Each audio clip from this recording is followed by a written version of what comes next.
Almost everything we do or don't do in life is because of compulsive behavior. And in our work, we work with getting you out of that mindset that you have to duplicate again and again and again those behavioral patterns that are really hurting you. We have maybe like 6,000 belief systems in our computers. I can't, I won't, I don't, I shouldn't, I'm not good enough, I'm too fat, I'm too thin, I'm too rich, I'm too poor, I can't love you, you're Irish, can't love you, you're Catholic, can't love you, you're Muslim, can't love, on and on and on. And we operate out of those belief systems about 95% of the time. And 90% of those belief systems are self-destructive. So in our work, we go back and reprogram you so that you're no longer operating like a robot, you know, out of all those beliefs of the past. How many of you have a belief system, have low self-esteem? Oh, I should have done it differently. I could do better. Oh, if only I hadn't. Yeah, we all run up against that almost every day, don't we? So it comes from not loving yourself. So those relationships out there are really mirroring what we have to work on in ourselves. You came into this life alone, and you'll probably go out alone. And what you do throughout your lifetime is your responsibility. It's no one else. It's an inside job, right? No one else can do it for you. And the fastest way I know to get rid of those belief systems that are limiting us so much, they're keeping us in a box, they're keeping us in a pit, is to stress diffuse it. And there are so many wonderful ways to do that out there. I happen to be doing this one. Even working on your physical body is such a wonderful blessing to your spiritual, because that's where it all starts. And if you want to see what's happened to you, just look at your body. What are you doing to yourself? What isn't working right? Louise Hay has a wonderful book, Heal Your Body. Do any of you have that?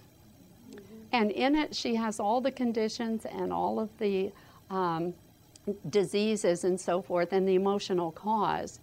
So I had a friend come to me, and actually her husband was in my lecture, and he raised his hand and he said, I couldn't read from the time I was in second grade.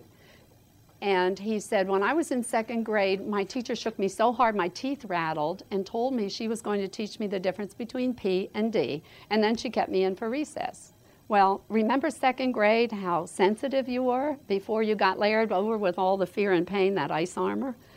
So he couldn't read after that. And he was in his late 60s, very successful in his career. So he came up and I said, well, I corrected it with him, and then I gave him my book and I said, could you read this? And he read right down through it and he comprehended everything. And now he reads voraciously. But I saw his wife the next week, and she said she was going to have an operation on her knee, and in 2 weeks. So I asked her if she had any fear of loss in her early life. She said, no, I had no fear of loss. And it was right knee, so it's left brain. And I said, tell me any problems with manifestation in your life, what you want to do or be or have, and also, or any male issues early on in your life. And she thought that was a little strange, you know. And so that week, she remembered that she had caught that knee in a banister when she was 3 years old, and her father went to the garage and got a saw, and she thought he was going to saw off her leg.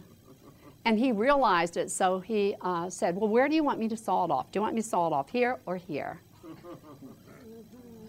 And so she got in touch with that feeling, and she forgave her father and understood, you know, he was just, aren't we ignorant as parents sometimes? And we get smarter when we're grandparents, though. So there's hope. So immediately, her knee was perfect. She had no pain, complete mobility. And this was in January, and she hasn't had that knee operation because her knee is perfect now.